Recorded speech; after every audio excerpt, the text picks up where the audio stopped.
માનની પ્રિન્સિપાલ, અહીંયા પછી સૌ શિક્ષક તેમજ ભાઈઓ તથા બહેનો, સૌપ્રથમ તમને સૌને ગણતંત્ર દિવસની ખૂબ ખૂબ શુભેચ્છા. આજનો મારો વિષય છે જો મને ગાંધી મળે તો. અપૂર્વ દેદીપ્યમાન ચેતનાનો તારણ જડે જાવું એને શોધવા અને સપનું સામું સાચી આમ જ બને કે ઉગાડો અંતરની આંખોને સામે મને ગાંધી મળે. હા, જો મને ગાંધી મળે તો વાત્સલ્ય ચોપડા આચીને ફેરવીને પૂછે, બેટા હિત કેમ છે? ભીતરમાં કઈ ચલવા થાય અને અંતરતીતની ગળતર ઉડી જાય કે સત્ય, અહિંસા, સદાચાર અને સ્વદેશ પ્રેમ કરતા રાજપિતાઓ છે.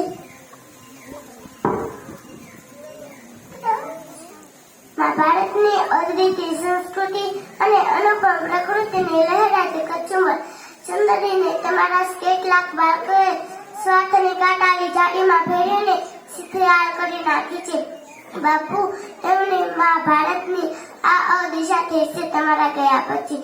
મારા પ્રિય રમકડા અને બાપુ જેના આ ચવડથી મને કદાચ મેઘાણીજી સમજાય અને બહુપતિ કહેવાની ઈચ્છા થાય કે ચત્તા નિયમોની જલધારા કેરી ચિંગાર બોલા ગંગાના ખાસ ફાસલા પસાર ઇनको महायंत मुक्त गरीबो नारायण सिस्ताना भुक्ता शोषकर भार बहुदिन दासवादी आज નિર્ણય થયા. બધું તો વયા પ્રાણ નડસ્તા માગે જાગો જાગો ગુલામ આવી પોચા મુકામ ઇંચા કત્ત પડકારા કાળા જાગે દેવા દાતિને દંડ કડક કાળા જાગે. પણ પછી કહું એમ કે બાપુ આપણી શક્તિ થશે ધનુષ્ય તેને જમી દસ્તરી નાખવાનો વર્તમાન પરિસ્થિતિમાં પણ આપણી સગાય અને કાર્યશીલ યથાર્થ છે. થોડા કલાક નથી પહેલા પાટકા હતા, આજે તમારા પોતાના છે.